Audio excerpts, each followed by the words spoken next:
आज का हमारा टॉपिक है मुस्लिम लीग। जब भारत में हिंदू राष्ट्रवाद का जन्म हुआ तो मुस्लिम समाज इससे भयभीत हो गया। उन्हें लगने लगा कि वे भारत में सुरक्षित नहीं है और उन्हें यहाँ की राजनीति में सक्रिय भागीदारी करनी चाहिए, जिससे मुसलमानों को न्याय और राजनीतिक आजादी मिल सके। इसके लिए मुस्लिम नेता प्रयास करने लगे। सर सैयद अहमद ने इसमें महत्वपूर्ण भूमिका निभाई। वो सरकारी नौकरियों में मुसलमानों का स्थान सुनिश्चित करना चाहते थे। बंगाल विभाजन को देखकर मुसलमानों की उत्सुकता बढ़ गई। वो मांग करने लगे कि भारत में भी उनके लिए एक अलग राज्य बनाया जाए। इस तरह धीरे धीरे ऑल इंडिया मुस्लिम लीग की नींव पड़नी शुरू हुई। लॉर्ड कर्जन के बाद लॉर्ड मिंटो भारत के गवर्नर जनरल बनकर आए। वह भारत में राष्ट्रीय जागरण को कम करना चाहते थे, इसलिए उन्होंने हिंदू और मुसलमानों के बीच मतभेद करने की कोशिशें शुरू कर दी। सर आगा खां के नेतृत्व में एक मुस्लिम प्रतिनिधि मंडल लॉर्ड मिंटो से मिला। 1 अक्टूबर 1906 में उन्होंने शिमला में लॉर्ड मिंटो से मुलाकात की। उनके द्वारा 4000 मुसलमानों से हस्ताक्षर कराकर निम्न मांगे प्रस्तुत की गई। एक, सरकारी नौकरियों में मुसलमानों को उचित अनुपात में स्थान मिले। दूसरा, मुस्लिम विश्वविद्यालय की स्थापना की जाए। तीसरा, नौकरी में प्रतिस्पर्धा को समाप्त किया जाए। नगर पालिका में हिंदू मुस्लिम दोनों संप्रदाय के प्रतिनिधियों को भेजा जाए। विधान परिषद के लिए मुस्लिम वकीलों, जमींदारों, नगर पालिका के मुस्लिम सदस्य, जिला परिषद और 5 साल का अनुभव रखने वाले मुस्लिम स्नातकों का एक अलग निर्वाचक मंडल बनाया जाए। देश के प्रमुख न्यायालय और उच्च न्यायालय में मुस्लिम जज बनाए जाए। वायसराय की काउंसिल में भी मुसलमानों का हित देखा जाए। लॉर्ड मिंटो मन ही मन हिंदू मुसलमानों की खाई को बढ़ाना चाहता था। उसे मुस्लिम प्रतिनिधि मंडल से मिलकर हर्ष व्यक्त किया और कहा कि मुस्लिम संप्रदाय को इस बात से पूर्णतः निश्चिंत रहना चाहिए कि मेरे द्वारा प्रशासनिक पुनर्गठन जो किया जाएगा उसमें उनके अधिकार सुरक्षित रहेंगे।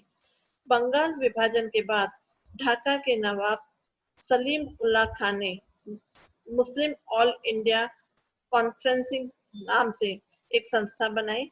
उसके उपरांत अंग्रेजों का संरक्षण पाकर सभी मुसलमान नेताओं ने 30 दिसंबर 1960 को ऑल इंडिया मुस्लिम लीग की स्थापना की। लीग में आगा खां, ख्वाजा सलीमुल्लाह और मोहम्मद अली जिन्ना समेत कई नेता शामिल थे। नवाब बकार उल मुल्क ने अलीगढ़ के विद्यार्थियों से कहा था कि सभी मुसलमानों को अंग्रेजों के प्रति वफादार रहना चाहिए, ब्रिटिश राज्य के लिए अपना खून बहाने और बलिदान करने के लिए हमेशा तैयार रहें।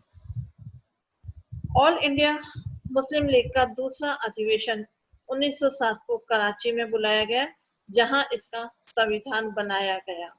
इस संविधान में सभी मुसलमानों के मन में ब्रिटिश राज्य के प्रति निष्ठा उत्पन्न करना, मुसलमानों के अधिकारों की रक्षा करना और मुसलमान और दूसरे संप्रदाय के लोगों से मित्रतापूर्ण संबंध बनाना और शांति बनाए रखना इस संविधान के उद्देश्य थे। ऑल इंडिया मुस्लिम लीग के कराची सम्मेलन में सर आगा खां को स्थायी अध्यक्ष बनाया गया। सर आगा खां अंग्रेजों के खास समझे जाते थे।